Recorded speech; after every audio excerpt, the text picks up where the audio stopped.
Hello, everyone. Good afternoon for some, good morning for others, good evening for others. We are starting today's workshop, how to use GTOw Wizard. This will be a continuation of the themes we have been talking about this week. We started with a framework for low exploitability strategies. Then yesterday, I released the top 10 GTO heuristics you must know so that you guys have practical things to implement with your GTO strategies. And today we're going to learn a few processes and methods to improve and craft our strategies by using the most popular tool in the market nowadays, which is GTOw Wizard, right? So the idea is that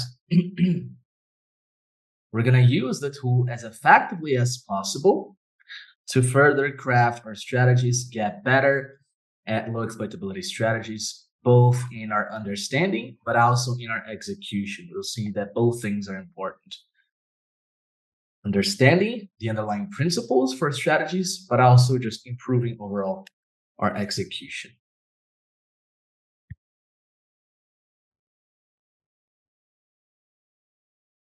We have already 24 people on the call. It's good. Good midnights. And it's 2 a.m. for me, sick. That's sick, man. But hopefully this will be a fruitful time for you. 2 p.m. for Charles McDonald. Yannick says hi. Roman says hi. Really good, guys. We are about to start. I'm just going to make sure I have everything properly set up. Most importantly, I want to have the chat today. I will be able to interact more with you guys today. So this is a different format than a normal class. This means that I will be able to interact more with you guys, answer your questions. I wasn't able to do that properly on the Monday class because that was very theoretical and required me to explain most of the things. But today it will be more conversational. You guys can ask questions and I'll be ready to answer them.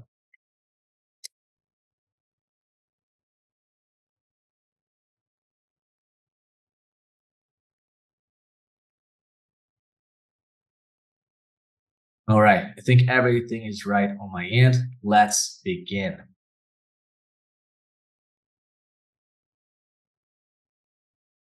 So I'm gonna share my screen and then we're gonna start talking about what are the goals that we're gonna have with studying with GTOw Wizard, right? It's important that we establish exactly what is it that we're trying to do when studying with GTOw Wizard. And hopefully this clarity will allow us to make the most out of our study time, because that's the most important thing. Make sure that we make the most out of our study time. Max, I can see that there are some people getting to the call a bit late. If you can admit them in the call for me, that would be awesome, because I can see a few people joining the waiting room. Yeah, don't worry. I'm handling it here. All right, cool. So the goals that I talked right a few minutes ago is first, we're going to try to increase our level of understanding of the game, but also our level of execution. Both things are important when you're studying. Okay, so I built this class in a way that the methods I'm going to show for you guys will allow you to increase your, will allow you to improve in both of these areas. Improve your understanding of the game, but also your execution, which are not necessarily correlated. You might improve your execution when not necessarily improving your understanding of the game. That is totally possible. But our goal here will be to do both things, okay? So there are basically 4 methods I recommend you guys to study with GTOw Wizard. And the first method is study sims in depth. That's what most people already do, or they think they're doing. But I'm gonna give you guys a few ideas on how you could be improving that process. So what is the typical way that most people study with Sims and GTOw Wizard? Well, they're going to be playing a random hand in game, then they mark that hand, or even they don't mark, just they go to the tracker, then take a look at a random hand and input into GTOw wizard to see the solver solution. That's typical the process for a lot of people. After you finish grinding, you saw that you played a button versus big blind spot. You didn't know what to do on the flop, so you just fire up that particular flop and you take a look at the strategies. Now, the way I'm going to recommend you study with GTOw Wizard is a little bit different because I believe this process of just looking straight at the sim is not the most effective. So what I recommend you do instead is you make predictions. So the idea here is instead of you just going straight to the answer, you should take pen and paper, or if you want to, just a window here on your notepad. And the idea is that you're going to try and understand the solution, visualize the solution before you open it. This is going to be very, very important because the way we learn, it's much better that we try to recall information than we necessarily just go straight to the answer. You can think of it typically if you were studying for exams on school, right? If you were doing exercises, you would not go straight to the answer of the exercise. You would try to solve the puzzle of the exercise. And that way you would practice your understanding of that particular subject. And then after you try to solve the exercise, then you go to the answer. And that's basically the same process you should replicate when you're studying with solvers in GTOw Wizard. The idea here is that if you go straight to the solution, you're missing the biggest part of learning, which is trying to get to the answer. So the idea here is that you should try to first visualize the solution. You can do this with pen and paper or your own head. If you are that type of person, you can try to visualize in your own head. But the idea here is that you will try to make predictions. You will try to visualize, for example, the thresholds. Thresholds are a really important part of understanding equilibrium because if you can understand the thresholds, you will be able to understand or at least to know what are going to be the pure strategies for that given spot. Okay, so how does that look in practice? I'm going to show you guys how I would do it for a random hand. Okay, let's say I play this board here, 10-6-6, and then I faced a small bet. Let's say I had ace-9 off. Okay, let's think of it as we have ace-9 off here, big blind versus button, and we need to get better at defending versus small bet here on the flop. Now, the way most people would do it is just that they would just fire up the solution here and take a look at what's happening. But what I will recommend you guys do whenever you're studying with this first method, which is study sims in depth, you're going to try to visualize the solution and you're going to try to make predictions, particularly predictions for the thresholds. So when we're talking about thresholds, you should think of things like this. What is the weakest hand that I should call? That's an important threshold. If you can understand what's the weakest hand you should call in a given spot, then you're going to have a very good idea of what the hands you should never fold, right? Because you know what's the weakest hand you're calling. And you're also probably not going to make the mistake of calling a hand you're not supposed to call. Then what's the bottom of the value raise range? So that's also important. What's the weakest hand for value that you should raise against your opponent? Then I also like to make predictions for the overall betting frequencies, or in this case, raising frequencies with your entire range. So what is the total raise frequency with my range? Total raise frequency with my range. What is the folding frequency with my range?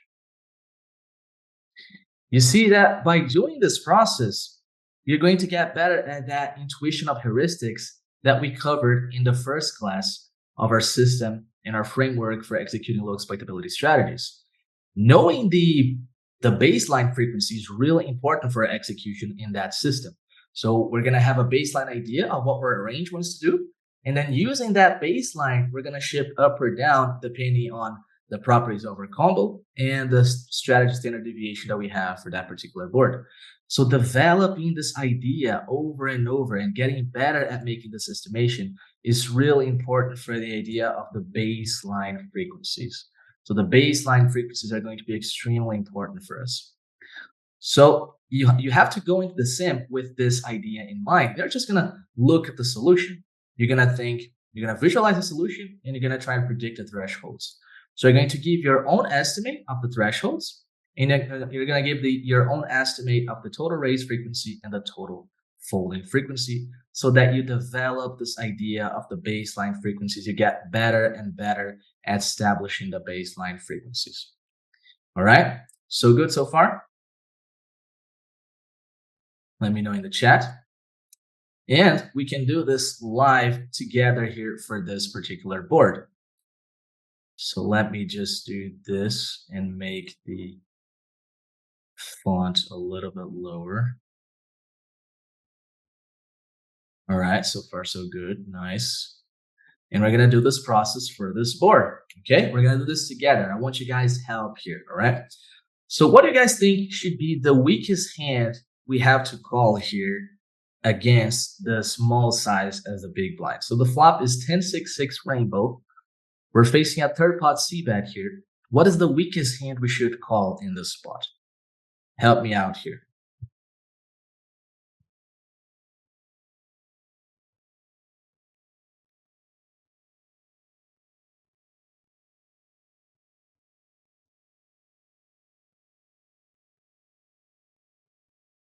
Danielle says queen high.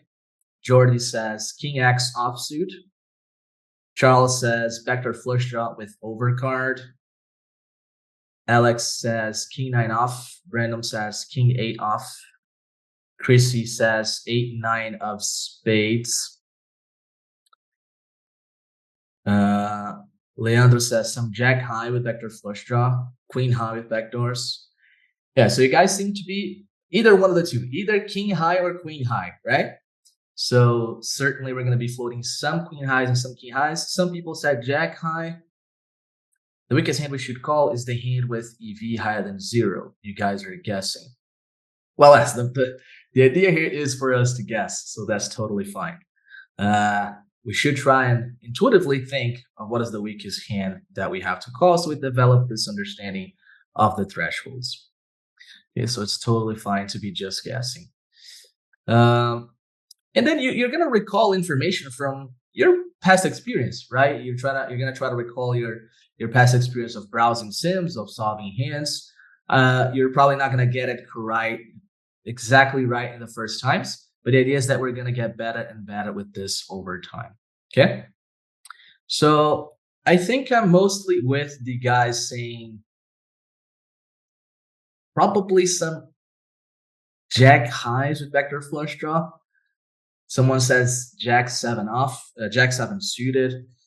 Yeah, I'm thinking something towards that line, but it's really close.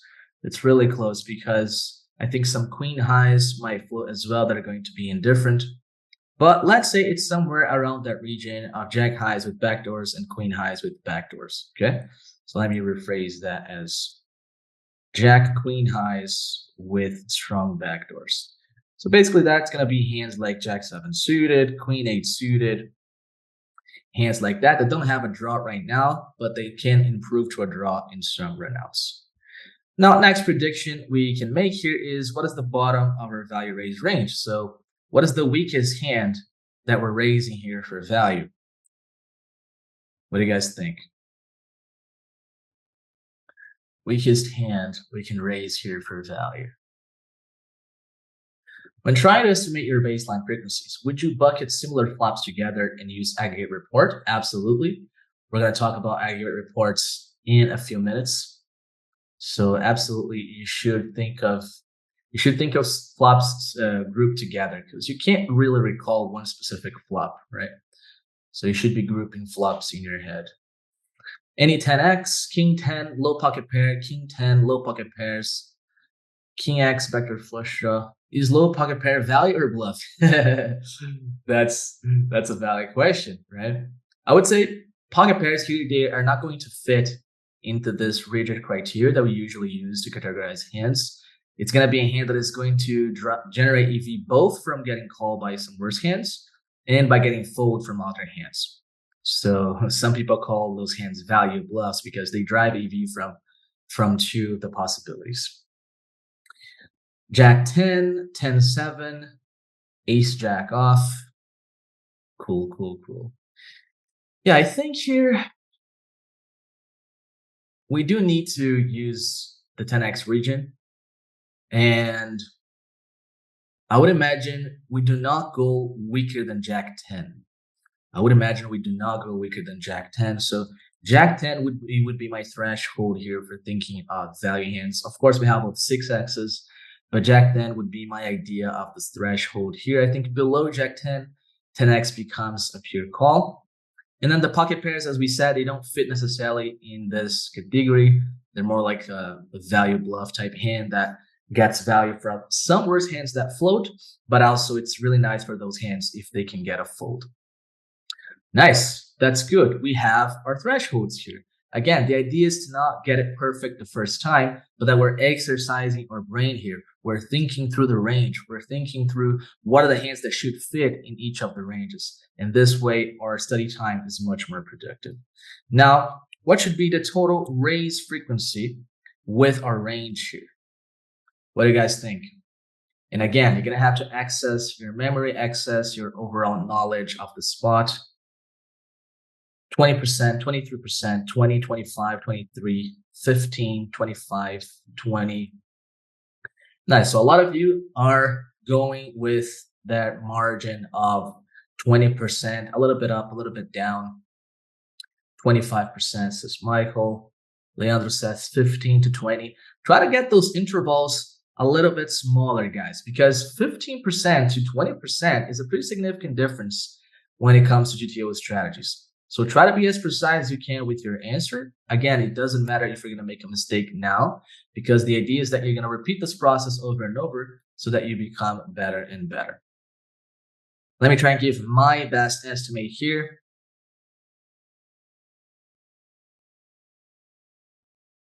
%20 is what you usually see in these low paired boards. But the high card here being the 10, I'm not so sure that we're going to reach such high frequency.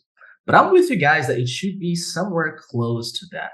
So I'm going to give my estimate here about 17% check raise frequency. All right, that's my estimate. And finally, total folding frequency. What was your guys' estimate here of our total folding frequency with our range? 22.3.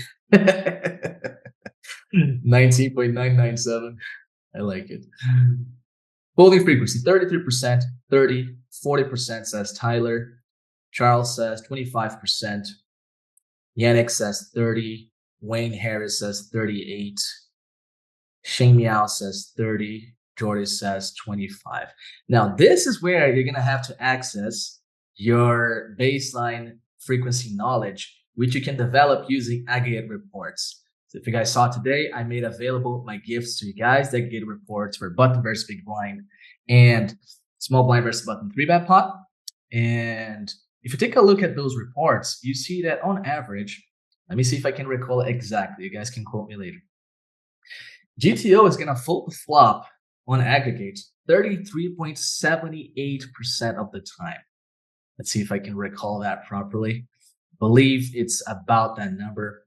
33.7 something that we're going to fold overall across all textures. Big blind versus button, okay?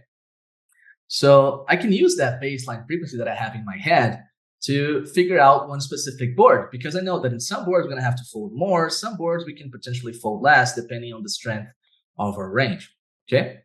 In this board, we have definitely a bunch of 6x, and most hands have some equity, right? So it is typically a board where probably the folding frequencies are going to be either average or below average, because you can probably float more hands given the strength of your range here, considering all the 6x combos we're going to have. So the total folding frequency I would estimate here for our range is going to be something around that. I'm going to put exactly the average frequency. Now I'm going to put a little bit less, 31%. Although GTOw Wizard here has this specific 33% size, which is not the same size I have in my reports. So actually for that reason, we have to increase it a little bit. Yeah, I would say about 35, okay? So, okay, these are our estimates, and we have done a lot of work here already. So you can see how much more productive this is than just going straight to the solution. Now, we're going to go and compare our predictions to what the solver really says. And then if we make a reasonable mistake, we're going to be able to go deeper on why we made that mistake. Okay, so let's click here and see the actual solution. And we have about 19 plus 2, 21% raising frequency in total. So you guys were better than me here in your estimates. It is a very good board in terms of check raise frequency for us. We go with 21%. That's really nice, really high frequency. And as far as folding, it's 37%. So I like my estimate here. 35 was good enough. But we are very, very aggressive with check raises in the spot. Let's take a look at the weakest hands we're floating here. We can see that we were pretty decent with our estimate here. Jack 7 specifically is not floating, but it's like really close to zero. We can take a look at the EVs here. Yeah, so Jack 7 is very, very close to zero. But the weakest hand I can call here is about Jack 8 suited. So very good. Jack high with backdoor. Some very weak Jack high with backdoor here is already sufficient for us to call. And lastly, the raising frequency, the bottom of the raising range. I said I would probably make the cut at Jack 10, but we are check raising some 10-9 off, some 10-8 off, and even some 10x suited here, 10-7, 10-7 suited, 10-8 suited hands that have backdoor equity here. So we made, particularly me here, maybe not you guys, we're a little bit tight with the estimate. Next time we see a paired board, we can recall this information and be a little bit more aggressive with our strategy, right? So that's the beauty of this process, because every time you do it, you're going to be able to improve a little bit in some part of your thinking process. We can see here the pocket pairs belong to the raising range. We saw that in the top 10 heuristics, top 10 GTOw heuristics video, where typically in low paired boards, you should be using these pocket pairs in a check raise range. We're using, of course, all the 6 axes, then a bunch of the back doors, and even some ace highs as well, as we saw in that video. So very good. Now, if you can do this process over and over and over for multiple board textures, naturally you're going to be improving in that process. So let's do one more board here for a similar structure, and then we can move on to the second step, the second method of studying with GTOw Wizard, which will be drills. But here we talked about 10-6-6 rainbow. Let's do a different board now. Let's do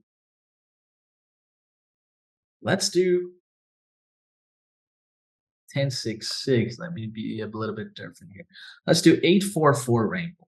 All right, 8-4-4 rainbow is what we're going to do together here now. And the idea is we're going to do the same thing. Predictions for the thresholds, and then estimates of their frequencies. So let's start here while I load the sim. What would be the weakest hand that we should call on 8-4-4 rainbow? You guys give me your best estimates with regards to this. And while you do that, I'm going to change the board here, make sure I don't show the answer. Let's go with 8-4-4 rainbow. 5 suited counts. What do you mean 5 suited counts? Not sure I understand, because 5 suited is going to be trips, right? 5 suited is going to be trips. 9-6 with backdoor. 7-5. Okay, cool. 6-5. 10-9. 10-9. Yeah, we should make a difference here, or at least establish our criteria for what is weakest hand. Technically, 6-5 is a weaker hand than 10-9, right? Because it's just 6 high. But we know that we're probably not going to fold a good shot on the flop, right? Because it can improve to a very strong hand. So typically when we're thinking about weakest hand, we should be thinking of hands that don't have a draw. And like, what is the weakest hand that doesn't have a draw that we can float, right? Typically, we should be thinking of that. So a lot of people saying 10 high, 9 high. Chrissy says king high. Yeah, I mean, 4-4 suited in the last board. Okay, the last board makes sense. King high, says Charles. 8-4-4. 8-4-4. Yeah, like if we were floating Jack high on 10-6-6, I would imagine it has to be some sort of a similar threshold. So we were calling Jack 8 suited on 10-6-6. Can we call like Jack 9 suited on 8-4-4? I think we can. Jack 9 suited. So I believe the thresholds would be relatively similar. I'm thinking here mostly Jack high hands. Jack high with strong backdoors. Like backdoor flush draw and backdoor straight draw. So I'm thinking hands like Jack 9 suited, Jack 7 suited. And of course, I think we're going to be calling a lot of king highs and some queen highs as well. Particularly hands like Queen Jack offsuit are going to call, maybe even Queen 10 offsuit. And then a bunch of queen highs with backdoors as well. So I guess the weakest possible hand should be somewhere around Jack high with strong backdoors. Okay. And now value raise range. What are you guys thinking here? What is the weakest hand we can raise for value on this board?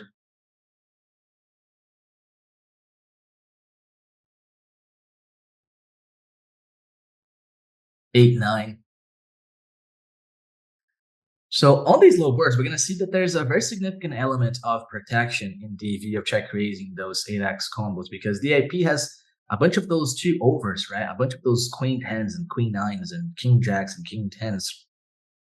So those hands, they gain a lot of value by getting those hands to fold. So we will probably see a bunch of those hands you guys are talking about, like 8-7s. The pocket pairs for sure are going to be in there, I think. But I guess I think you guys are right here, because on those boards, if we were check raising 10-7 suited on 10-6-6, which is a board that the IP has a bunch of trips. IP has a bunch of 6x, right, on 10-6-6. Now on 8-4-4, IP doesn't have as many trips. So I would imagine we are check raising those 8x low kickers. Okay, so I would imagine even a hand like 8-6, 8-5, we can put into our check raise range here. Okay, so 8-6, 8-5 would be my cut here. Of course, we're also raising all of those hands we know from the yesterday's videos, like low pocket pairs, some ace highs, of course, a bunch of high card backdoor hands. All of those hands will be in our check raise range. Now, what about total raise frequency on this board? Estimates total raise frequency. What would be the total raise frequency with our range here? 24%, 25%, 24. You guys like the 24, 23, 26. Yeah, so we saw 10-6-6, and 10-6-6 was 21%. So 8-4-4 doesn't look any worse than 10-6-6. We have a bunch of trips, maybe even more than the AP player, because we're gonna have hands like 4 deuce suited, right? We're gonna have, let's see if we can see the out of position range. Yeah, so we have 4 deuce suited, 4-3 suited. IP never has 4 deuce suited, 4-3 suited. So we have 10-4 suited, IP never has. We have 7-4 suited, IP never has. So it is a decent texture in terms of trips for us. So I'm with you guys this time. I think a reasonably high frequency here is the way to go. Probably something like 23, 24%. Yeah, let's go with 23%. Now, total folding frequency. We saw that on 10-6-6, we were folding 37% to a 1/3 bet size. What about 8-4-4? How much we're folding here? how much we're folding. 32, 35, 39, 37, 34, says Brandon. Is our range stronger or weaker here on 844? That's what we should be asking ourselves here. Is our range weaker or stronger than compared to 1066, right? We have some offsuit 8x as well. Like we have king 8 off, we have 10-8 off, but definitely not as much as 10x offsuit. Nikita says our range is stronger. Chrissy says it's stronger. I'm not so sure, to be honest. I'm gonna go with the guys. Well, IP has more ace 4. Oh yeah, IP has ace 4 off. We have fractions of ace 4 off. That's very significant. That's very significant. I'm gonna go with the same frequency, 37%. Okay, that would be my estimate here. Now, let's take a look at the solution. Let's go back to strategy. And let's compare our predictions. All right, so we predicted that the weakest hand we could potentially call are jack high with strong backdoors, and we nailed it again. Well, no, we didn't nail it because we can float 10-6 suited. That's pretty crazy. Someone said 9-6. I saw someone in the chat saying 9-6. Congrats to whoever said that because that's sick. 9-6 is what we're making the cut here. That's very, very sick. It's really wide here. So we can make the cut around here, 10-6, 9-6, which are hands that have some backdoor opportunity, and we can still make the float sometimes. So 9-6 was the cut. Then we talked about raising with as weak as 8-6 and 8-5. That we were correct here. These hands are check raising pretty decent amount here. So pretty much any of those 8x combos can be placed in our check raise range. All the pocket pairs, again, as the heuristic that is very typical for paired boards. All of those high cards with backdoors, you guys already know. Some ace highs here, like ace-7, ace-6 off, ace-7 suited check raising. A tiny bit of ace-jack off. And then, yeah, that's about it. That's about it. And some offsuit hands with backdoor straight draw as well. So very good. Our estimate was good. Check raise frequency, nice, very good. 23 plus 1, that's 24.5. So about 24% check raise frequency. I estimated 23. You guys set up a lot of 25. So that's really, really good. And total folding frequency, I said 37. GTOw here is folding 35.6. So that's really good. Those were very, very good estimates. So you can see that as we continue to do this process, we become better and better and better at it. And when we find those opportunities in game, we're going to have a very good idea of both thresholds and the baseline. And that's the best thing we can do for ourselves. If we have a very good idea of the baseline frequencies, we can play good low exploitability strategies. It's not going to be unexploitable because that's impossible, but we can play low exploitability strategies if we know the baseline frequencies. And then knowing the thresholds, we're going to be able to not make the mistake of floating negative EV hands and also perhaps playing pure strategies incorrectly. So that's the first way I recommend you guys study with GTOw Wizard or any solver for that matter. Don't just go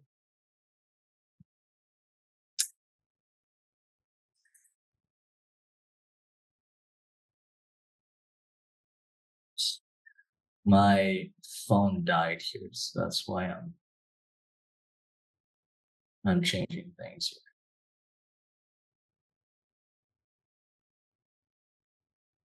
Okay, now it should be good. So regardless of which solver you're using to study, that's the process I recommend. You play a hand, you mark the hand. Instead of you going straight to the solution, try to make your own predictions for the thresholds and for the baseline frequencies. Okay? Ace-5 off, ace-7 off is stronger, but fold because no backdoors and coolered by better ace. Is that threshold we need to remember? Of course, for sure, you should be thinking of that as well. So there are going to be certain hands that they may feel like they're stronger, but you should be thinking of the playability on further streets. So you see here that we're going to be making it, we're going to be made indifferent with our a6, a7 in this spot. So that's important. Queen Jack and King Jack raise is something. What do you mean is something? In terms of like, it's weird. How do you make GTOw Wizard only have one size? We're going to cover that in the last part of today's workshop. Okay. We're using here for this analysis the pre-solved library, which contains many sizes. But we're going to cover how to use their AI tool to build sims with one size. Not sure how we remember here. We call King 10 off 25% of the time. So the idea is not necessarily that you will recall the King 10 off calls 25% of the time. The idea will be that you at least will be able to know whether it's a mixed strategy or a pure call or a pure fold. Okay, that's what you should be. That's what you should be trying to think while you're playing. So not necessarily try to nail down the exact frequency of your hand, but most importantly, is it a mixed strategy or a pure strategy? So you can think of it: is it a pure call, pure fold, or a mixed strategy call fold? And then once you figure out that it's either one of the two, you then try to put this hand inside of a certain bucket.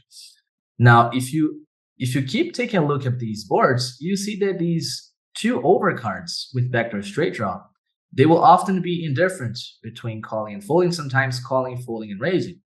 So if you keep studying, if you keep making these exercises, eventually you will acquire this heuristic that two overs with some kind of property is a mixed strategy. And then of course, you're going to use your knowledge to pick a bucket for those hands. Okay, but don't stress about trying to nail down exactly the frequency of your hand. What's the fold frequency? Here we're folding 35.6. We did predict 37%. When studying the situation, do you compare it with facing c-bet range 33? Nice. So Julien here getting a little bit ahead with the methodology here, because what you're talking about is what is an exploitative deviation we could take against someone who's over c-betting. We're going to cover this on weeks 2 and 3. Okay. For now, we're mostly focusing on a low exploitability framework where we're trying to apply a pseudo GTO strategy. But you are correct that on the flop, you could apply an exploitative strategy against someone who over c-bets, because you might encounter players that will not check back 37% of the time here. If that's true, you could in fact play differently here, particularly with more raises and perhaps a little bit more floats as well. What changes if c-bet size is 25% instead of 33? Very good. Typically, you're going to want to fold less. And depending on, and this is going to be very specific to the tree, but for example, we see that if we raise, the IP is going to have a few 3-bet size options. And the smallest 3-bet size option here the button has is 50% 3-bet, which is 15 blinds. I would guess the GTO solution would have even a smaller size here, if possible. Okay, so, but the idea is that if the IP player's betting is smaller, you're probably going to want to raise a little bit more and fold a little bit less. Okay, that's typically what's going to happen, but it's going to depend, of course, on the strategic options you give to the button player. All right, so this is the first method for you to study with GTOw Wizard. Study sims in depth. You take a hand you had doubts on, you take a spot you struggle with, and instead of going straight to the solution, you make predictions for your baseline frequencies and the thresholds of hands in your range. That's the first method. Now, recall that on Monday, we talked a lot about how knowing the size for a range in a given spot and having an understanding of the baseline frequencies is going to require that we develop heuristics. And in my opinion, the best way to develop heuristics is using drills. Okay, so drills is where we're going to be able to get repetitions to develop heuristics, both for sizing with range and also frequency with range in a variety of spots. So the second method I recommend you use GTOw Wizard is with drills. So GTOw Wizard has these functions here for practicing. They have, they call it different names here, but it's the same thing. It's just the settings that are going to change. And we can click this button here. And let's go to, where's the page of manage drills? Right here, manage drills. You can go to this page here to manage your drills. And here, you're going to be able to build your drills. I'm gonna go over this process with you guys here. GTOw Wizard has a lot of different settings. So I want to give you guys a rundown of what I think are the best settings for you to use here and when to use each possibility within the program here. The program is very flexible. Like you can customize almost anything you want. So in one hand, this is good, but in the other hand, it gives it promotes decision paralysis, right? Because we have too many options, it feels a little bit overwhelming.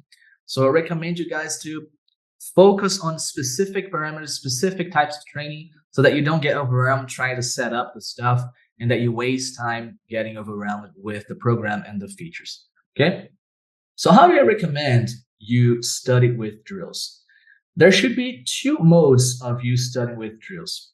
Okay. One is where you practice in a specific line of the game tree. And another one is where you practice an entire spot. Okay, so those are the two ways I recommend you separate your studying with drills. So here I already have separated one example of each here for you guys to see exactly what I mean. So here I have one full drill. So this is going to be for single raise pot, button versus big blind. And on the top here, we have a line drill where we're facing exactly the spot we have studied in the hand of the deep study with the sim. So this is going to be practicing repeatedly facing the small c-bet, and particularly on low paired boards. And here we're going to be practicing the entire spot. Now, I recommend you use both modes of studying. Okay, I think both modes are really important. Practice the entire spot and play the entire spot as if you were grinding, for example. But also separate a few lines you struggle with for you to drill repeatedly in that particular spot. Let's cover, first of all, how do you create those drills? Okay, so you click here on new, and you're gonna have the option to create a specific drill for yourself. For the full drills, for you to drill specific post-flop spots, I'm gonna cover mostly post-flop spots here. You can also set up pre-flop drills in GTOw Wizard, but I recommend that most of your study time you spend on post-flop situations. So we're gonna cover here first how to set up a full spot drill. Okay, so a full spot train. So the first thing you're gonna see here when you click on game is that there are three options: pre-flop, starting spot, pre-flop, flop, and custom. You can select the flop here for a very quick setup of the spot you want to practice, or you can click on custom to select exactly the positions. But the flop is probably the easiest to go here. So let's say you want to set up a full drill for 3-bet pots out of position. You just click here on flop, 3-bet pot. I would mostly focus on small blind versus button. So I'd go here, hero small blind, GTO button, relative hero position out of position, and alternate positions off. Okay, you're setting up this drill so you can practice as the small blind, as the out of position player, not both positions at the same time. I particularly find that confusing to be switching up all the time. Maybe some of you guys like it, but I prefer to keep things simple and not alternate positions. Just practice as if I was the small blind. And then after you set up the specific spot you want, you may set up some board filters, but I don't recommend that for full spots. You can make some board filters, as we're going to see, for the specific line drills. So if you want to drill, for example, how to defend against c-bets on ace-high boards, then you set up a filter for boards in there. For this particular full spot drill, I recommend just all boards, all hands. And here is where you can make some interesting settings in GTOw Wizard. The first thing is the number of tables. You see that for full hand drills, depending on the other settings I'm going to have here, it's really hard to play multiple tables because that's a bit overwhelming. So I recommend at first either 1 or 2 tables for the full hand drill. Okay, let's do 1 for this demonstration, but maybe you could do 2, maybe you could do more. But you see that the further settings will impact your decision here of the number of tables. We want to maximize our efficiency with our study of the tool here, and sometimes getting overwhelmed is not the way to go. So I would go with 1 or 2 tables here. Now in game mode, you're gonna go to full hand. So we are setting up a full hand drill here, a full hand practice. Difficulty, I would always leave standard. You could, for example, group bet size strategic options together. I'm not really a fan of that option. I think you gotta make sure you gotta practice your understanding of different bet sizes. So I would just go with standard here. And then input modes, always actions, always actions. And then this is where things start to get interesting. I see that a lot of people use this pause game after with either mistake or action, meaning that every time you make an action, the software stops and shows you the frequencies, what you did, what you didn't do, etc. Or when you make a mistake. I recommend leaving this off here, okay?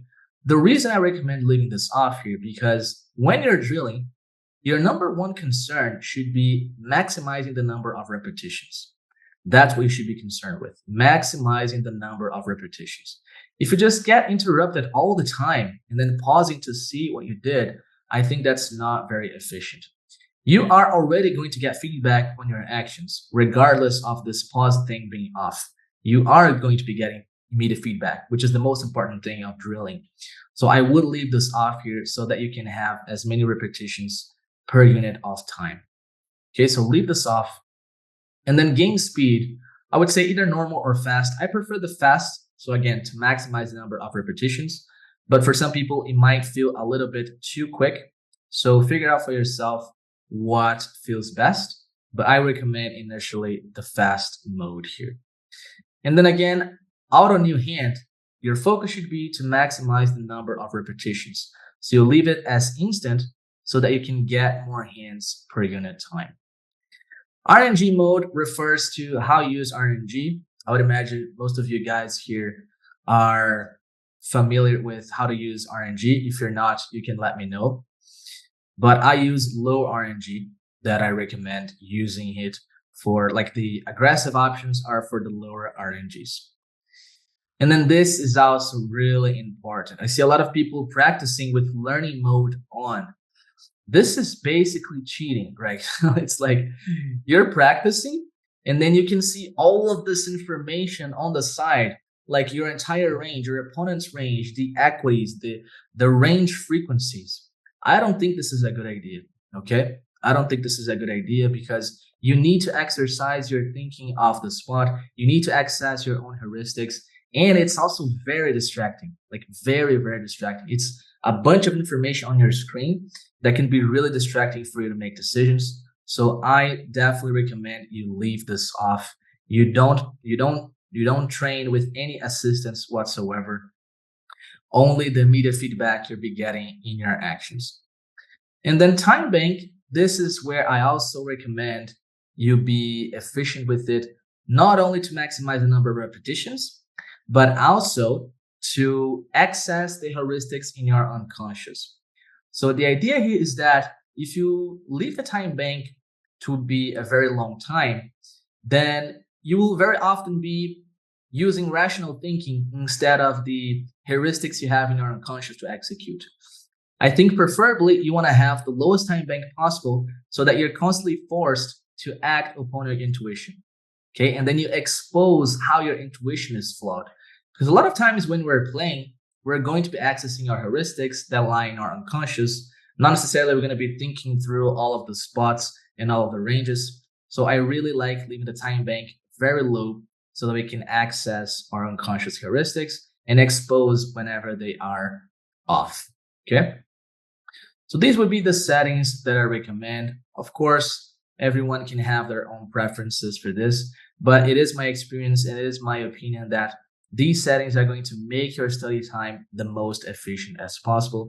And that's what we're looking to do with drills, right? Drills are going to take time. You're going to spend a few hours a week drilling. So you want to make that process as efficient as possible. So you click save here and you type out 3-bet pot out of position, small blind versus button. And that's it. You have this drill right there. Then all you got to do is, oh, and also I recommend just putting full here so you can separate what are the full drills from the specific spot drills. And then you click this button here and you start drilling. It should start from the flop. You see if everything's correct. 3-bet, blah, blah, blah. You start training. Right? So in this spot, you're going to go ahead and you're going to start drilling. So you see how the RNG is going to, the time bank is going to be very quick, but that's the idea here, in my opinion. You want this to be very quick, so you train your intuition for this spot. Oof. 3/4. I think it's a mix. Nice. So here, just a quick demonstration for you guys that I think is relevant. No, made a mistake. Now river.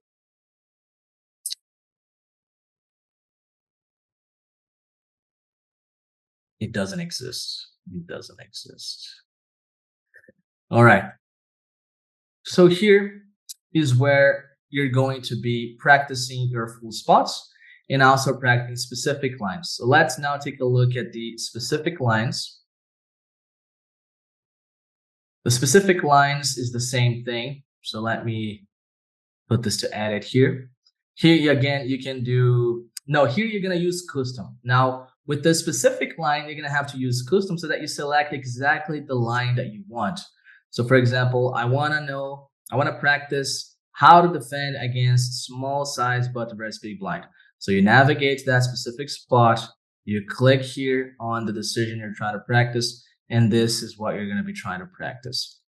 The only difference we're gonna have here in the settings is that now the game mode is spot instead of full hand and street.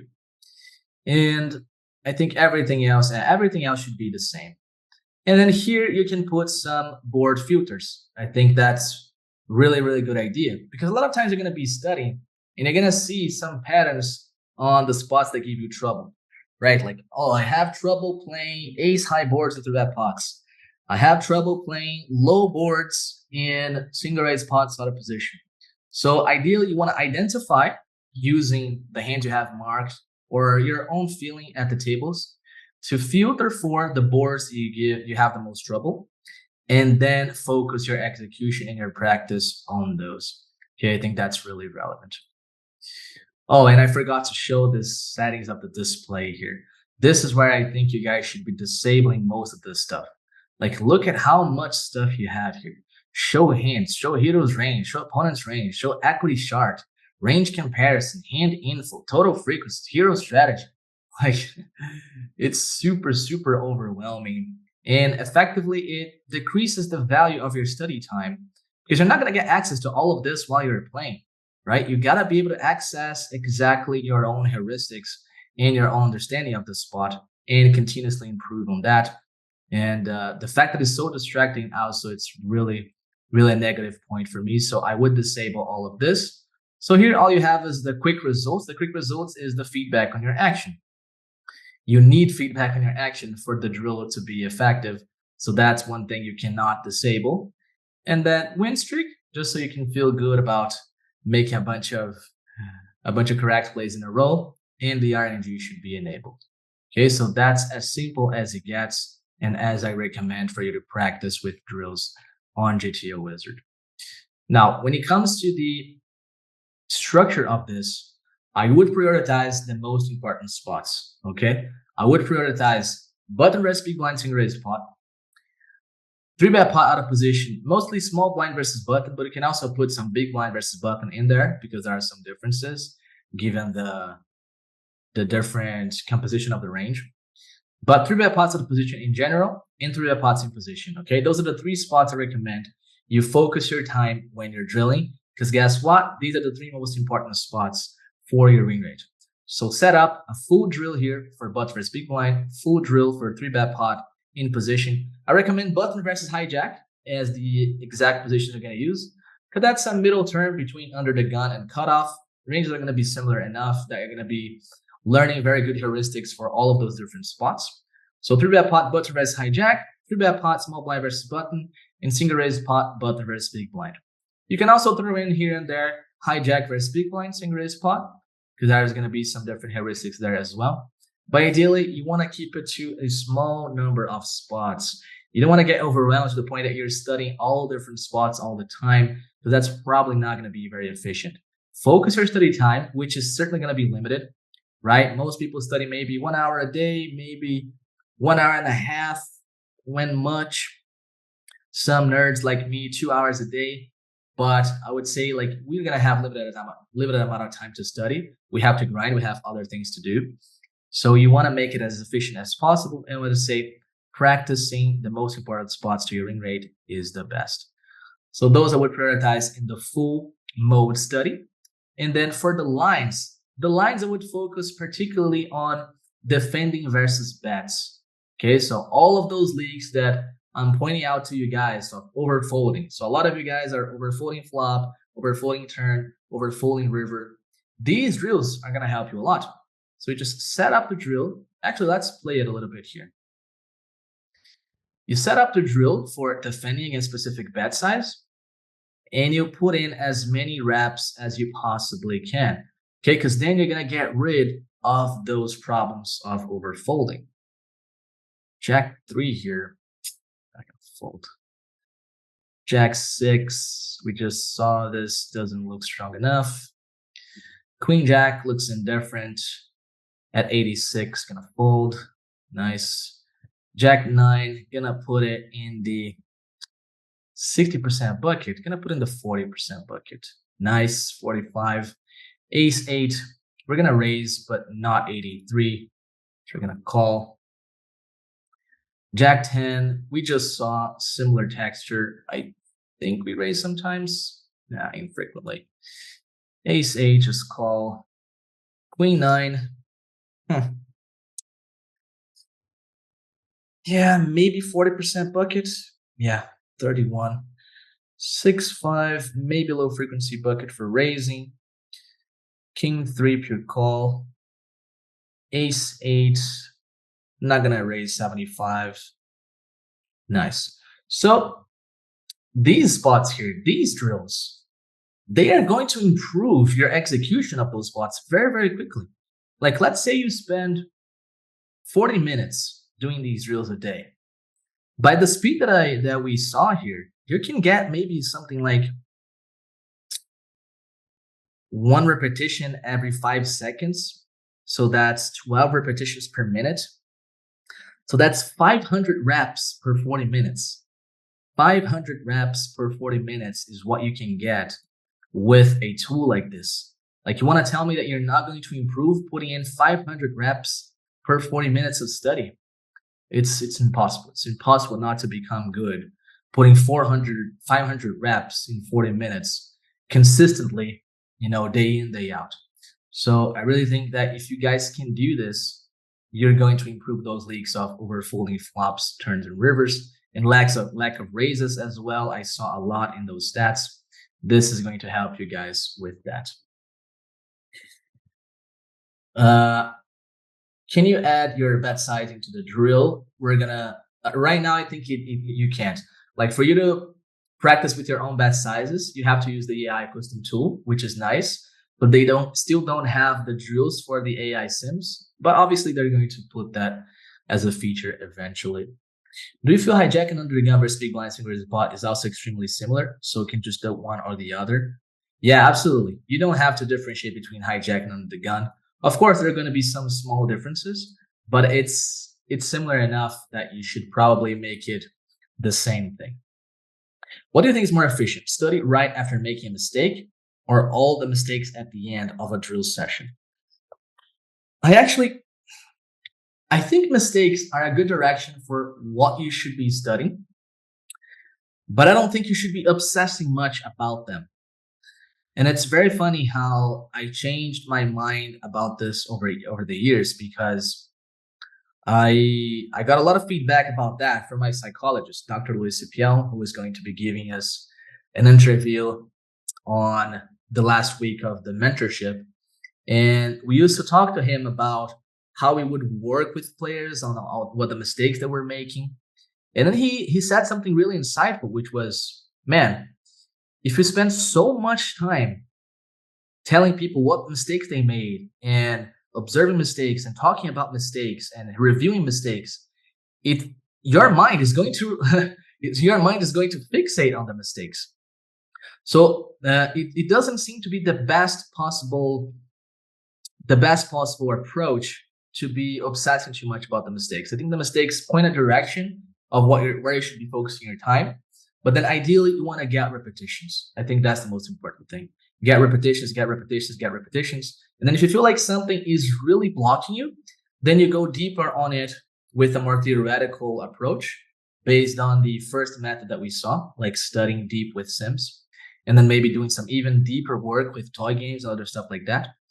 But I don't necessarily think obsessing about which mistakes you made is the best approach. I would say focusing on understanding what is correct, not necessarily seeing what you're doing wrong, but focusing on what is correct, I think is really good.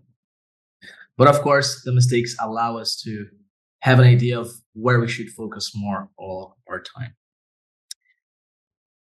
Wait, I add my own bet sizing for drills and it plays the same as you did. What do you mean you add your own bet sizings? I don't get that. Well, you can select the bet sizings here you face, right? So on this drill, for example, we selected that we faced a third pot bet. So maybe that's what you mean.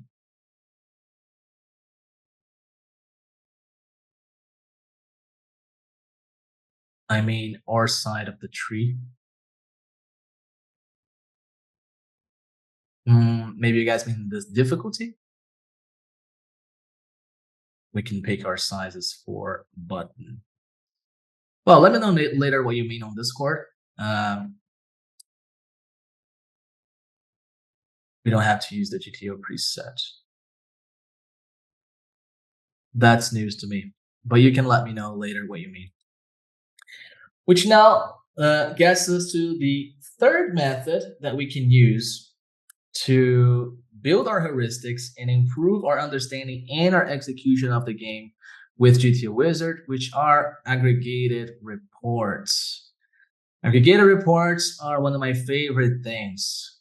I've been studying with them for a long time, and I would say it's definitely one of the best study methods you can have, because again, our framework for low expectability strategies is going to rely on our knowledge of baseline frequencies, right? So we are relying on our knowledge of baseline frequencies to be able to determine for each combo in our range where we should put our mixed strategies.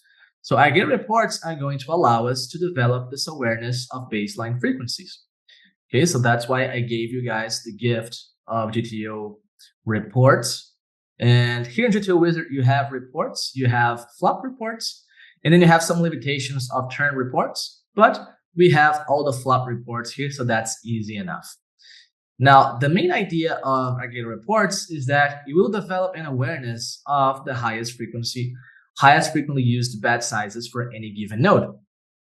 So in my mind, for example, I know what are the most used frequencies and strategic options in all the given nodes. So you wanna know what are the strategic options used, and you wanna have, of course, an idea of the overall frequencies.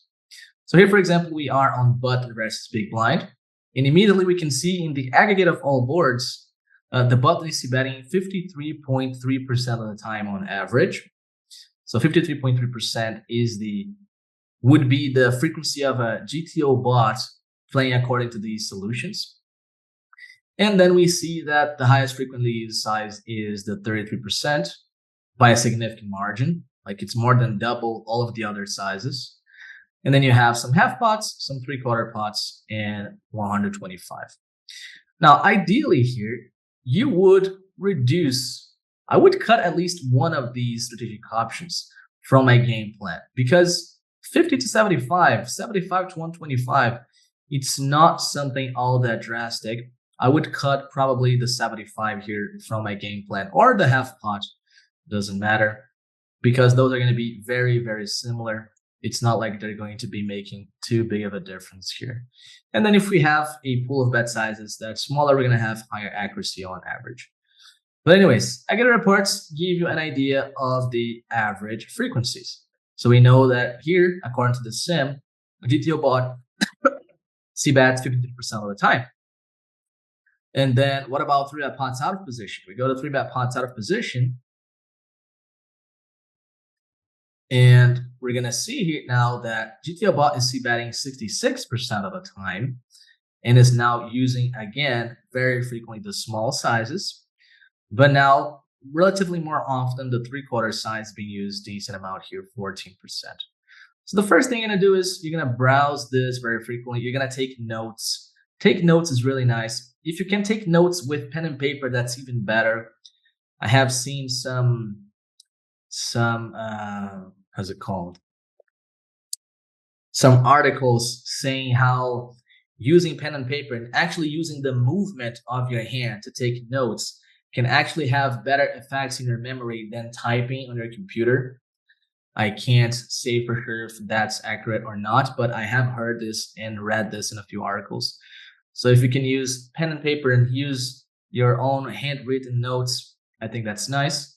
And you're going to be putting this knowledge into your unconscious. How often does GTOw c-bet in the spot? How often does GTOw c-bet in the other spot? How often do we check raise facing a c-bet? All those baseline frequencies are going to be really valuable to you to derive strategies in game. You have somewhere to start from. You have a place where you can, like, it's not like you're complete out of on the random when you're applying strategies. You have a baseline, and that baseline is really solid. And then with other heuristics, you can choose the frequencies for your hands based upon that baseline. What have you found are the most efficient flop subsets to study? Let me see if I missed some question. No, okay. We have always used in the past, well, let's see. Before 2020, I would study mostly with the 184 flop subset from PO Solver. That was back in the day when GTOw Wizard wasn't even a thing. But then 2020, in metagame, we ran the entire game 3, all the 1,755 flops for all of the situations, all of the post-flop spots. And then we renegade reports on all of the boards, which are the reports I gave to you guys for Butterbear's Big Blind and 3-bet pots. So nowadays, I mostly study with all the boards. But back in the days, I used to study with the 184 flop subset. Now, the next thing you're going to do with aggregated reports, which is probably the most important thing you're going to do with them, is you're going to group categories of boards together to cluster those boards and group them in strategically similar boards, because you can approach them in a similar way, which is going to obviously help you with your accuracy. So this is, in the beginning, it's going to be mostly trial and error. Or you can be a little bit more efficient and you can do this. You can order for strategy, and you're going to immediately see boards that you can group together as strategically equivalent. So we see here that a bunch of paired ace and king X boards play the same way. It's just range bet. Now that's very obvious to all of you, but you can do that process for all strategic options. What are the highest frequency boards that we used overbets? And then immediately see a pattern of board textures. You see, double Broadway with the ace, double Broadway two-tone with an ace seems to be big bet or check. That's pretty cool. So pretty much all of the boards here, they are double Broadway, two-tone with an ace. Pretty much all of them. There are some rainbow ones as well. So ace, king 9, ace, queen 8, ace, king 4 rainbow. So apparently, double Broadway with an ace, two-tone or not, prefers big bet or check. You develop a heuristic right there, very quick and easy. And then you keep scrolling so that you can see where you can draw the line, because there's going to be some point here in your observation that some other bet sizes start to become more and more common, and you'll be able to make the difference between those boards. So far, I would use big bet on all of these boards. We see the utilization of some 3/4 bets, but we can capture the EV of the 3/4 bet with the over bet. So all of those here, I would use over bet or check. So you see, it's double Broadway board. Double Broadway board is really good for over bet or check, particularly the ones with an ace. And then the ones without an ace, it's typically going to be two-tone. So you're not going to see too much overbets and double Broadway rainbow boards without an ace. So for example, King 10-6 rainbow probably maximizes with quarter pot instead of overbet, but overbet should probably be close to the highest TV as well. So you keep scrolling until you find the threshold. And once you find the threshold, you try to build a different cluster. You try to build a different group of hands. So you can do this for all the bet sizes. And very quickly, you're going to build groups of boards that you can play in a similar way. So here we have boards where half pot is very frequent. Boards with trips. So you can see very quickly here, low boards with trips, like sevens and below, you go half pot.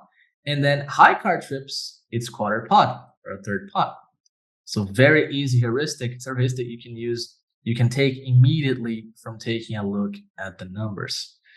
What about high frequency check boards? Those are very nice. So you see monotone ace high boards, terrible.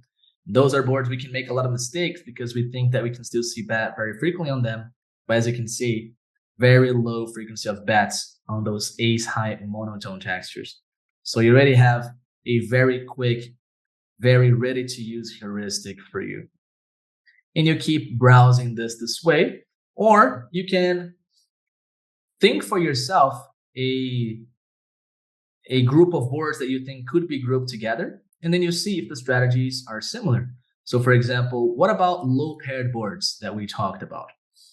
So you can put here the highest card, so 10 higher or lower, but actually put 9 higher or lower. So paired rainbow boards. What is the typical strategy on paired rainbow boards?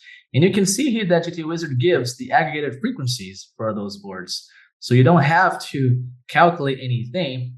It seems like on paired low boards, the aggregate GTOw strategy is to bet small size very frequently, and then sometimes bet half pot and never bet big.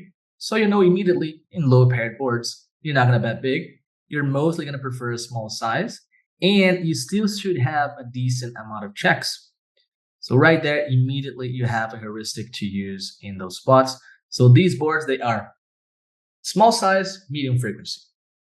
You take a look at the report, you immediately extract heuristic. Low paired boards are small size, medium frequency. So you already know size with range, you already know frequency with range, which is amazing for execution at the tables.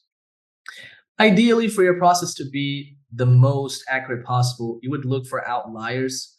So there might occasionally be some outliers in the different textures. So for example, here we see that 5 deuce deuce in particular is one that likes the small size the least and likes the big size the most. So maybe this is one exception where maybe using small size with your range could be replaced with a medium or big size with your range, right? So ideally, you would also look out for potential outliers in the data.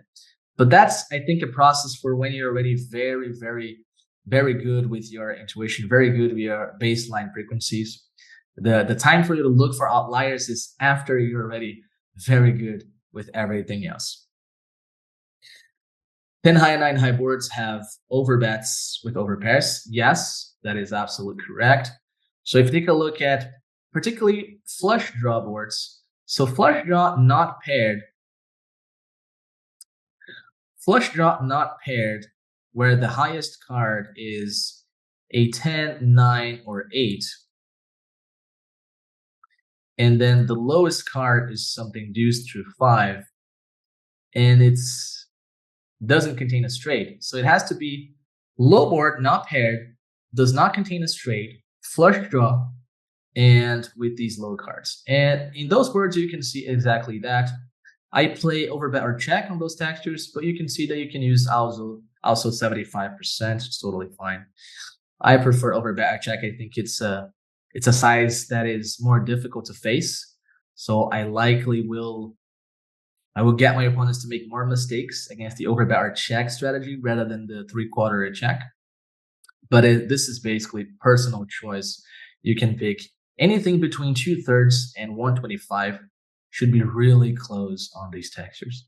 But yes, you can see here this pattern where it's going to be big size, medium frequency. So immediately see that on this board structure, Low board, two-tone, no straights available.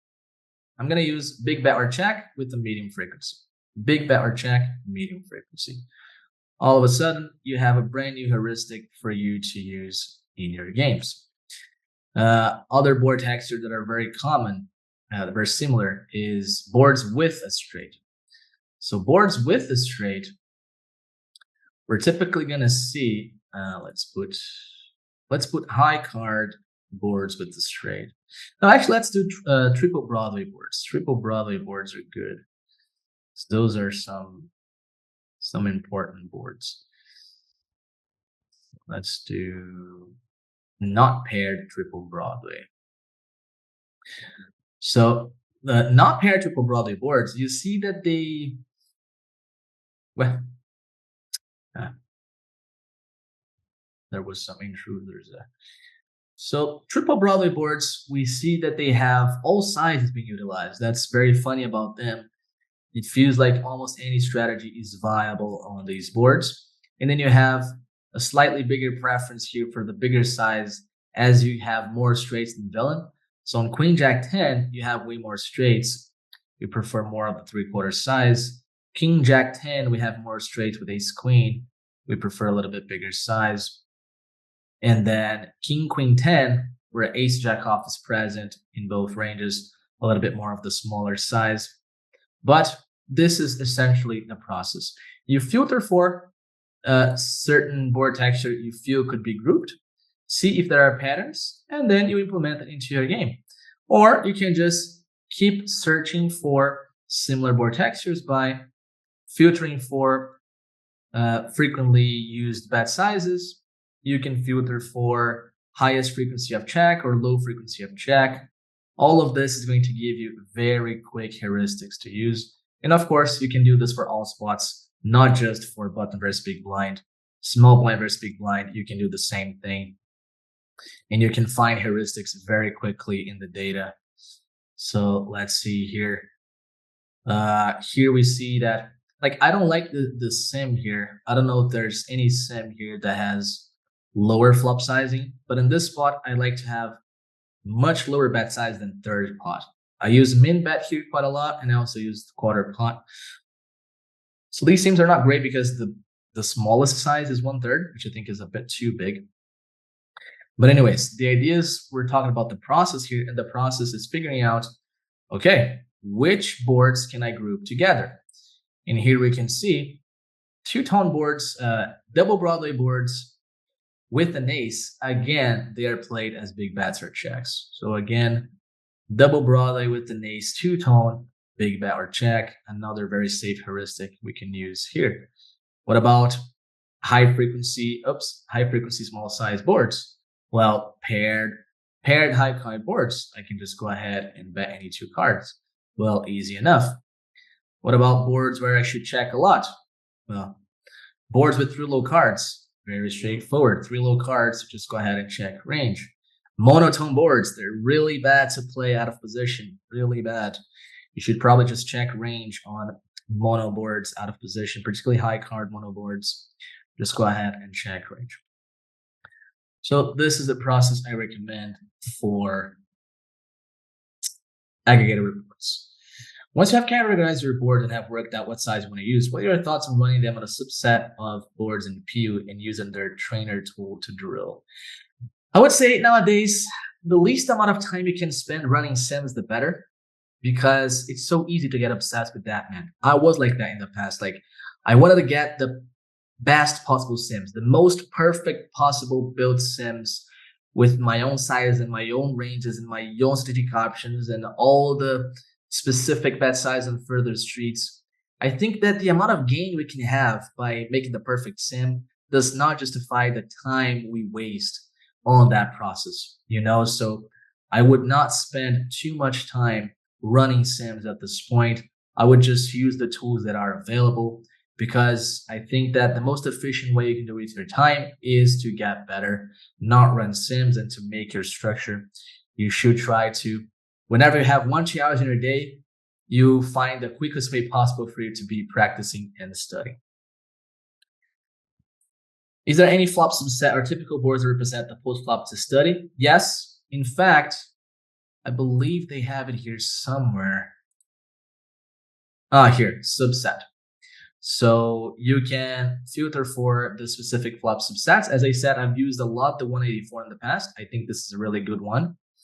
So the idea is that if you run the game tree with only these boards, you get very close to the EV of the entire game tree. So they represent the game tree in a EV sense, not necessarily on a strategic sense, but on an EV sense, they represent the game tree very well. Okay, so you can use the 184 or maybe use the 49. The 49 should be decent as well. Okay, so you can again reduce the spectrum of the study that you're doing.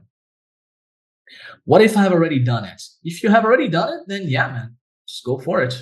Yeah, for sure. If you have already done it and you're not going to spend any time or energy running more sims, then yeah, you can use the training tool on Pio. It's a pretty good tool for sure. All right, very good. This was the third way you can use GTOw Wizard to improve both your understanding of the game and the building of heuristics. Now, the last thing we're going to cover is building your sims using our optimized framework for the mentorship. So the idea is that we want to be as efficient as possible with our strategy execution, which means that these sims, they're probably not the best for our purposes because strategies can be different. So here I'm going to show you guys what you can do to build these one-size sims in GTOw Wizard. They have this really, really cool function that essentially does what my algorithm does, which is to find the one size highest EV strategy for all of the post-flop spots. Okay, so this is really, really nice and allows us to get exactly what we want for our sims, which is what I use for execution and I recommend you guys for execution. This is unfortunately only available in the highest tier of GTOw Wizard subscriptions. And for some people, I believe this can be quite expensive. So I totally get it if you would probably not be wanting to make the call on this right now. But if you can eventually, I would say it's probably worth it given that these sims, they will better represent exactly what you're going to be trying to execute in game. Because as we said, the pre-solved sims with a bunch of sizes, first of all, they have a lot of noise because the accuracy of them is not very high given how many sizes they have. There's going to be a lot of noise in those sims. And then they're going to have multiple sizes that we're not going to necessarily utilize. So if we can get sims that are close to what we're going to execute, obviously the better. As long as we're not spending too much time building the structure, I think it's probably worth it. So here you have, for example, button versus big blind spot. And this is the configuration you're going to use to achieve exactly what I achieve with my own algorithm. I like their dynamic function here. So the dynamic function does exactly what I think is very nice. You can specify the sizes that the program, the AI tool, will run, and the AI tool will, of course, for us, pick the highest EV one. So as I told you guys, I like sizes that increase geometrically. So these are the sizes that I'm going to use in any given spot of the game tree. Those are the only 5 sizes I'm going to use, of course, all in as well. And then I'm going to have 12, 25, 50, 100, 200. So I can specify those sizes to the AI tool. I can specify the raise size as well, 25, 50, 100, and 200. You can copy this to the button player if you want the button player to also do this. I would say if you want to be the most precise possible, what you can do is you leave it dynamic for you. So let's say you're interested in studying big blind versus button. So you're the big blind. You do it the dynamic thing for you, where the AI tool is going to pick the one size highest EV strategy for you in any given node. But then for the button, you leave the size the population typically uses. So for example, population doesn't use all that much half pots. Mostly fishes use half pots. So maybe you don't want to do half pots for the population.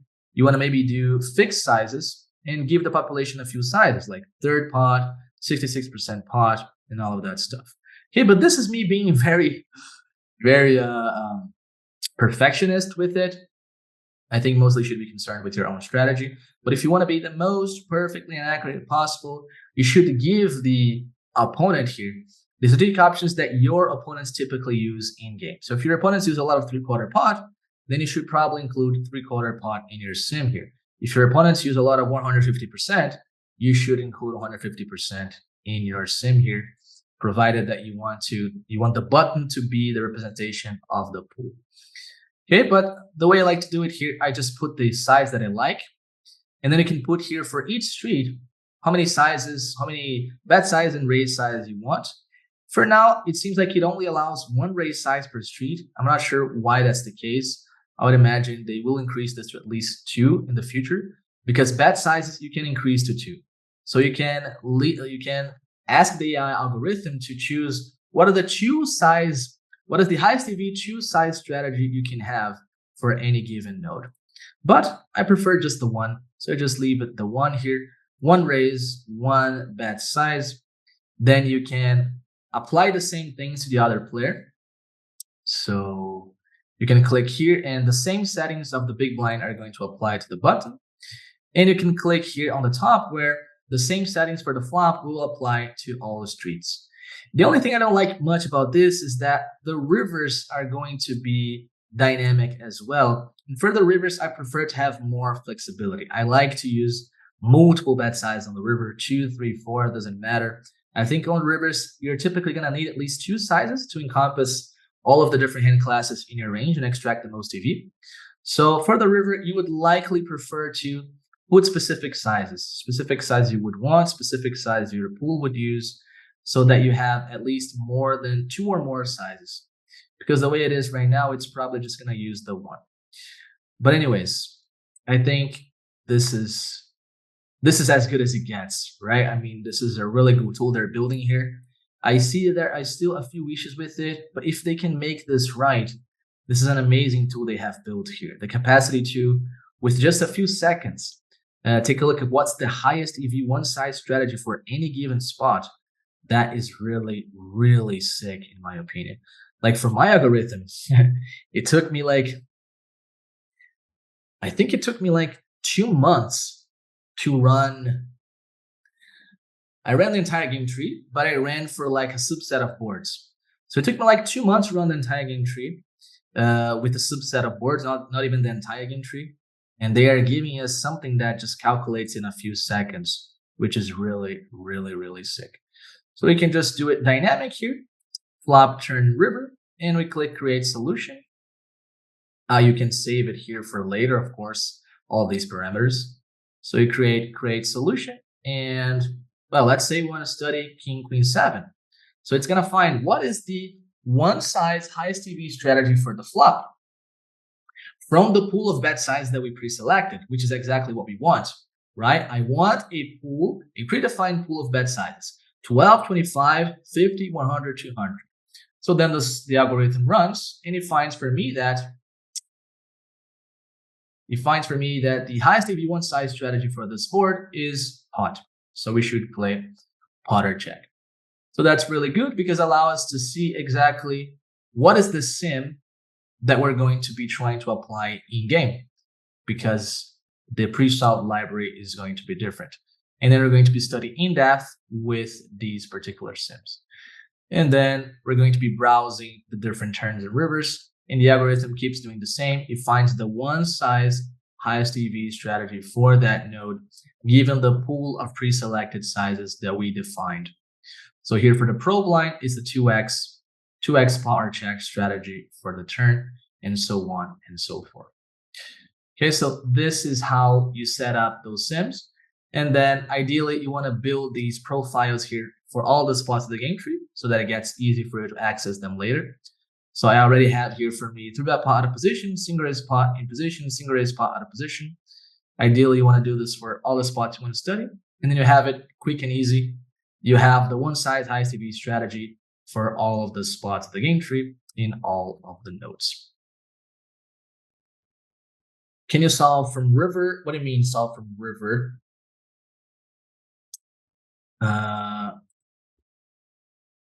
I think you have to browse into the river, right? You pick a flop, and then it's going to solve the flop, and then you browse the specific spot you want on the river. You can still pick dynamic and choose 2 sizes that it picks. Yeah, for sizes, I know, it allows 2 sizes. But then for raise sizes, it only allows the one, like it doesn't allow you to increase the amount of raise sizes. That's what I wanted to have, like 2 raise sizes. But it's just me nitpicking. Questions, everyone. Questions about this?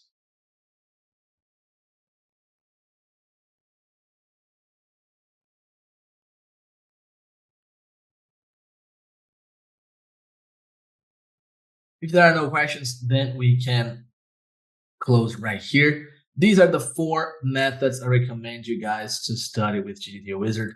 GTOw Wizard, again, is a tool, but it's a tool for a specific goal. So our goal here is to craft better low exploitability strategies. We want to first improve our understanding of low exploitability strategies.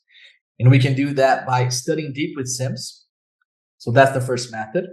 You're going to go into the program not to look at the solutions, but you will make predictions, and then you're going to compare those predictions to the solution.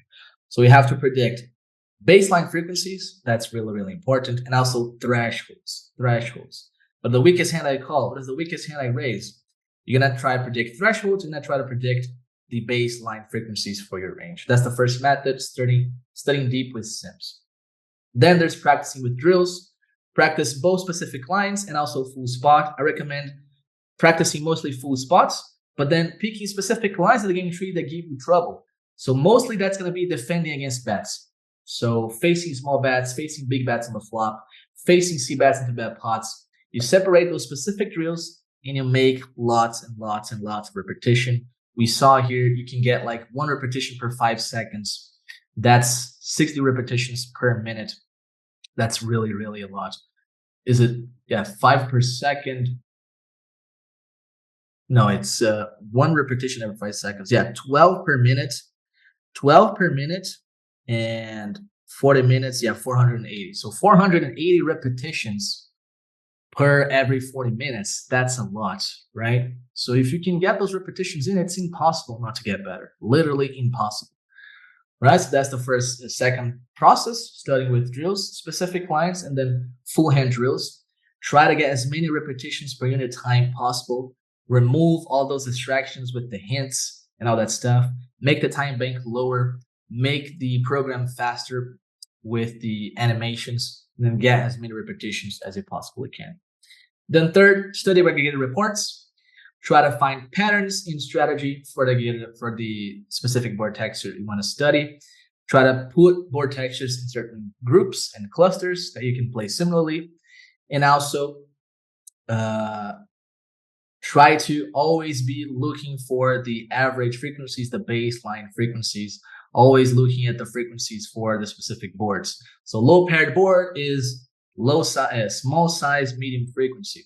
High card two-tone board, we're going to go medium low frequency with big size. So you want to be able to develop those heuristics. So when you get to the game, when you get in game to play, you know what's the size with your range and you know what's the baseline frequency with your range. Because if you can know that, you can execute very well in game. And finally, you can use the AI tool to build the framework of sims that I recommend to you guys. One size high TV strategy for flop and turn nodes. Then river, you should be way more flexible, allow yourself to have more options. Do you like using the upload history feature of GTOw Wizard? I think it's definitely useful to find big leaks. It's not very useful to fix those leaks, but to find big leaks in your game, I think it's certainly very useful because sometimes you have a leak you're not even aware of, and then you put it into the program and you see, oh my God, I'm making a blunder here and I wasn't even aware of. So I think to finding leaks is definitely relevant, not necessarily to fixing those leaks, but to finding is really nice. It did note a later point at size the same thing. It did note a later point at size the same thing. The edit node is going to change only this tree that you're browsing. And then here, you're going to change the configurations for all the sims that you're running, right? So if you just click this button here and add more sizes, you will only do so for this particular board. And then when you solve a different board, you will not include the size you included here. So let's say increase a, I don't know, random raise size here. It's going to include for this sim, but then if I solve a different board, it's not going to include. So if you want to have more sides in your sim, you just put them here in the edit button. You just specify them here. You're probably going to have to use the fixed one to have more options because the dynamic is just 1 or 2 bet size and 1 raise size. So if you want to have more, you probably have to go with the fixed. Can we use 15 seconds instead of 7 seconds since this is a normal time to act on a site if time back is 0? Or does this defeat what we're trying to train? I think 15 seconds is good. I would personally prefer 7 seconds, to be honest. I really want to push it in like what you see in a lot of competitive arenas.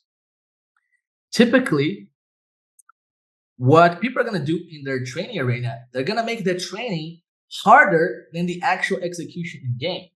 For example, football players, they're going to train on restricted spaces so that you have less time to think and you have less space to act. So this makes the training environment even harder than the actual playing environment. Because by doing so, of course, you're more prepared for the actual playing environment. So I would say if you can make the training environment even a little bit harder than the training environment, that's probably good. But similar to the training environment is also really good as well. It's no problem. If GTOw min size in boards like ace queen 7 is overbet, how can we study from big blind versus a third? I think that's still possible. I think that's still possible because if you go here, let's say manage drills,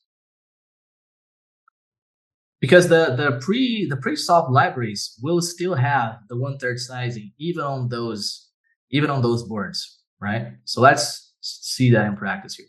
You can just filter for not paired, flush draw, high card, let's say ace high boards, and then middle card is Broadway. I think it's still possible because the sims still have this option. And then let's see, practice. Yeah, so it's still possible because the sizing is still present in the pre-solved sims. Can I create drill with AI? One has to be sized. At the moment, no. It's not yet possible to use drills with the one size sims, but they will absolutely add this later. Like there's no world where they will not add the feature of drills with the AI sims. So it's probably coming at some point in the future. What else?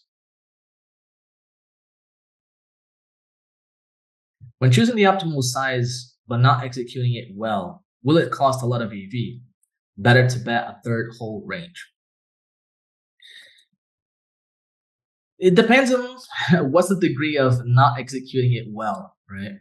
Because if you're blundering a lot, then yeah, maybe you're leaving a lot of EV at the table. But ideally, you're gonna use all those processes to get better at your execution, right? So this is the best possible strategy for these boards.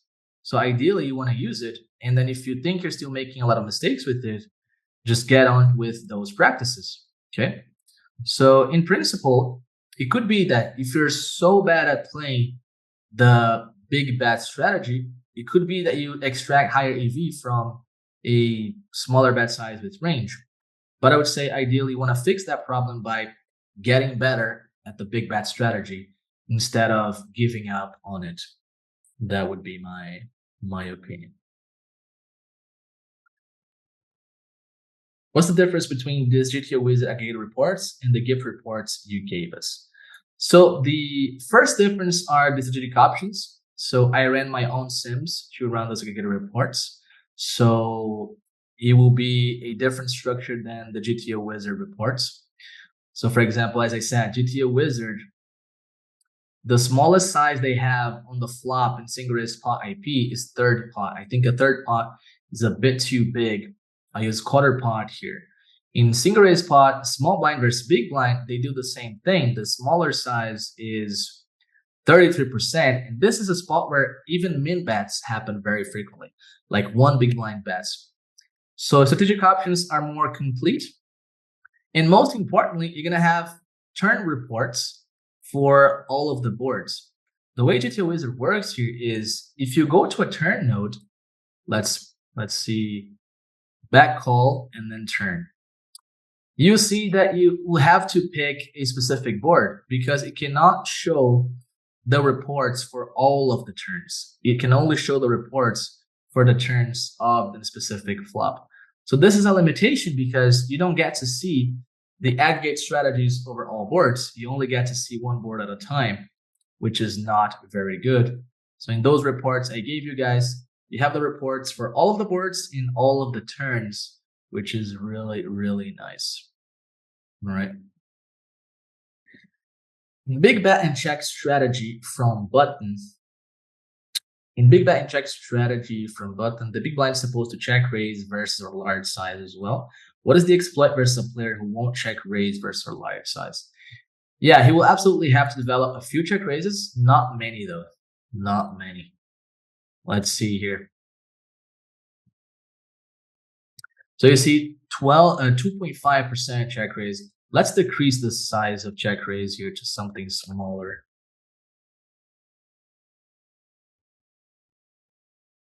Yes, like a click back. I think a click back is probably better here as a raise size because the betting range is very polar for the buttons. So with the click check raise, the frequency decreased. That's very odd. That's very odd. Let's go back to that. I think it was 15 blinds, 13.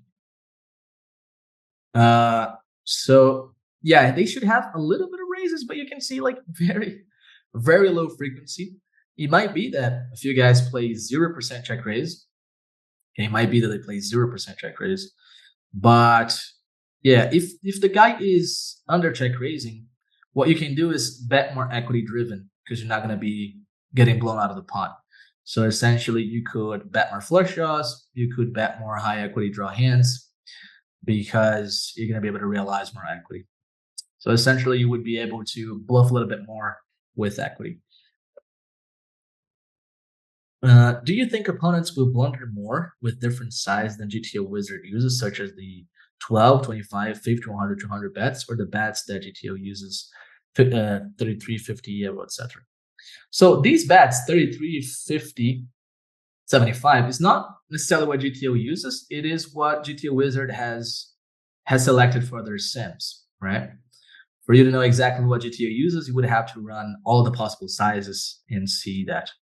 But I would say for sure, I would say like it's a very reasonable assumption to make that people are going to make more mistakes against bet sizes they're not familiar with, right? So for example, very few people are playing half pots. Like regulars don't use half pots at all throughout the game tree. Regulars use third pots, use 3/4 pots, and then some overbets. But half pots are very, very infrequent for regulars. So half pots can definitely cause your opponents to basically your opponents are not going to have a sense of the proper thresholds. So they have a sense of the thresholds against the third. They have a sense of the thresholds against 3/4. But then against half pot, they're going to have more trouble. So I would say it's a reasonable assumption to say that people are going to make more mistakes against these sizes that they're not familiar with. Is it okay calculate with AI strategy against one size, which is more popular, not against 2-3 sizes? Not sure I understood.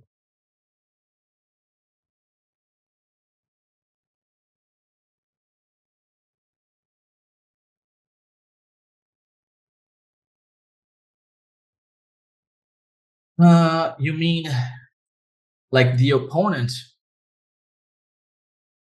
You mean like this is us here, and then the opponent, you put more sizes?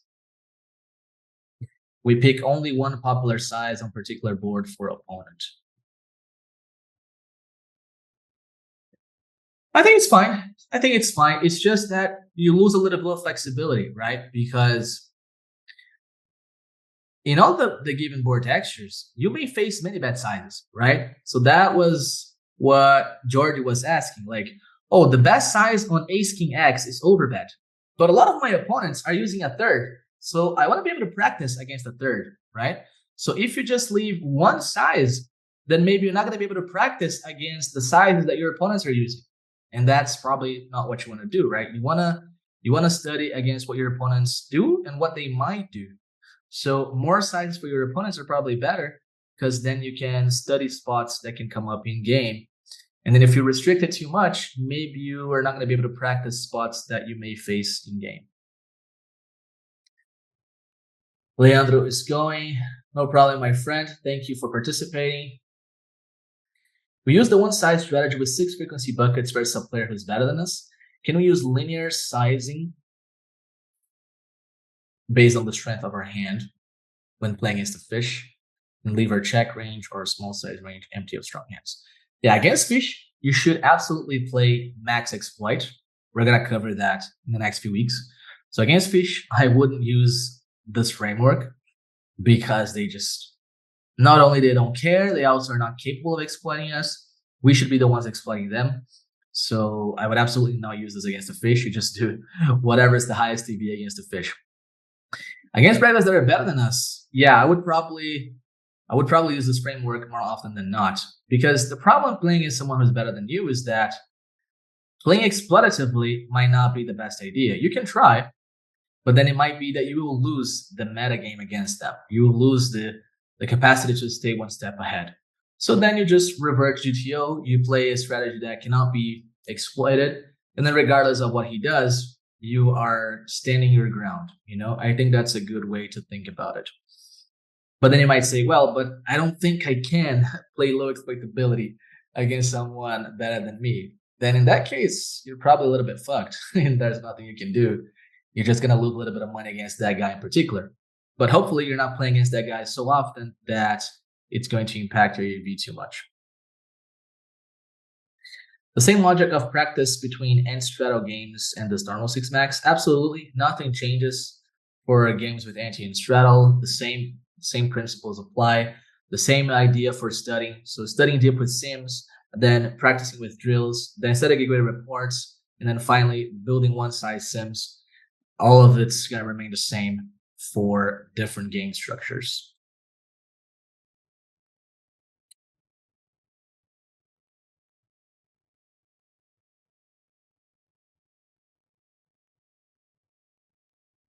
What else?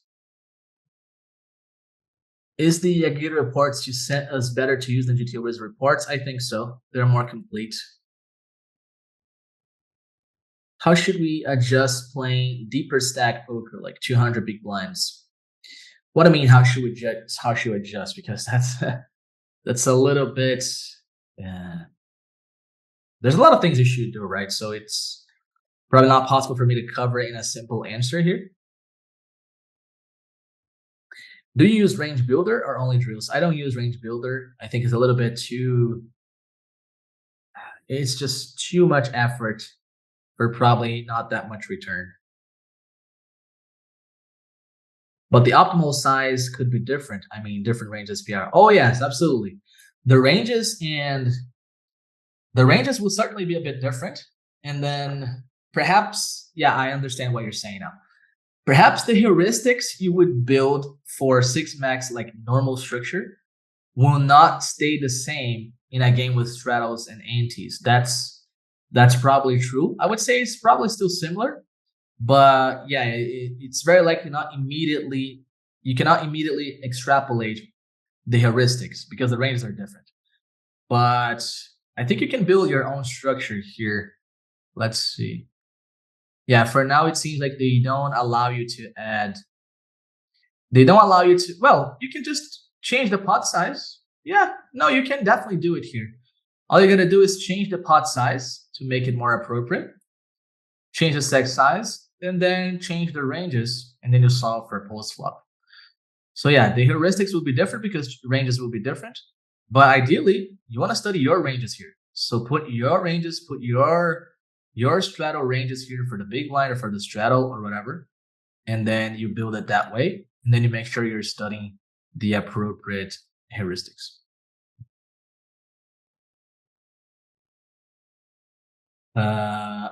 But for buckets, can reduce to 4, like a 0, 33, 66, 100% rounding frequency. I see a lot of spots in Sims have these percentage or close to it. I'm just looking to cut down from 6 buckets if possible. Well, everything is possible. You just have to ask yourself, is it, what's the word for it? Like, is it possible? Yes, absolutely. You just have to ask yourself if this is what you want to do, because what happens when you reduce buckets? Your strategy becomes more exploitable, okay? So essentially you're going from something that can be very parameterized, that you can have a lot of different mixed strategies, to something way more rigid. So your range compositions will be far and far off from actual GTO the last buckets you have. So if someone is paying attention to your frequencies, they might be able to exploit you if, like, let me answer in the simplest way possible.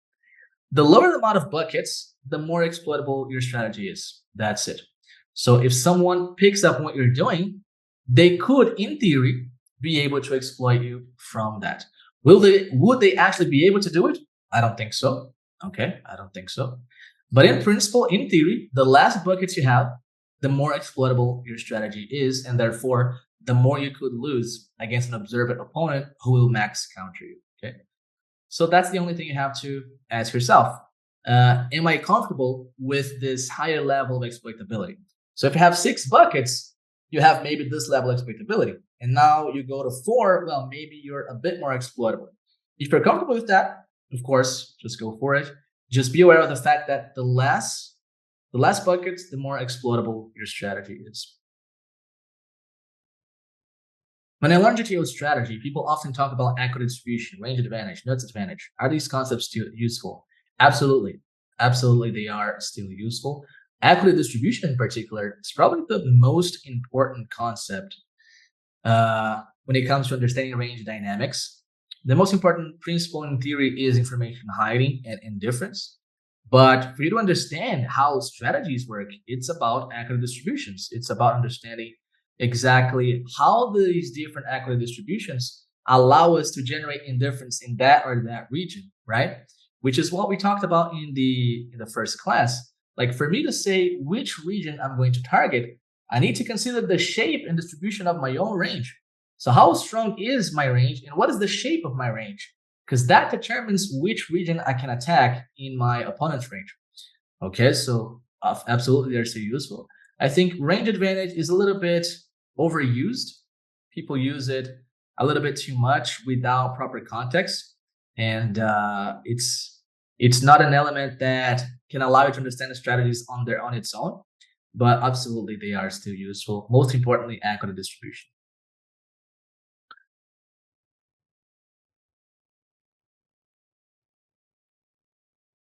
What else?